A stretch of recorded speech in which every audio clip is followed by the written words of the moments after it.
I want to jump back into what you said because that reminded me of a question from before, and it perfectly segues about Mary being the perfect exemplar of a seeker of wisdom, a philosopher in a certain way.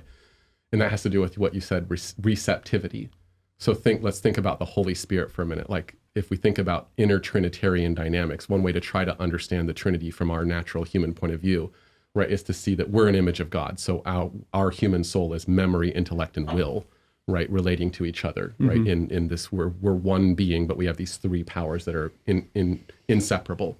So memory maybe is a confusing term. I like to use the term consciousness, right? And so Augustine started this analogy, right? And he said the Father is like consciousness, and the Son is like intellect, and the Holy Spirit is like will. And so, well, in what way will? Because when we think about will, we think of like choices and creating things. Well, the Holy Spirit's not doing that for all eternity, like not creating things outside of himself, right? So the way will works there is the Holy Spirit is God's accepting God's identity, right? So accepting himself. So the Son is God thinking, right? The Godhead thinking of itself, right? And the Spirit is the Godhead voluntarily accepting and loving himself. There's no creation of things. There's no choice there.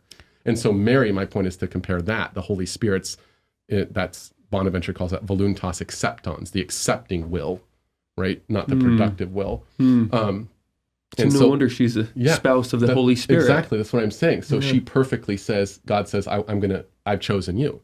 And she says, right, the fiat of Mary, right? I accept this. I accept what you've chosen for me. And she's blessed for all generations. So she is the perfect exemplar of this receptivity. And I like to joke around with my students a little bit by saying, I'm a sexist. I just admit that. Right. And I say, I think women are superior.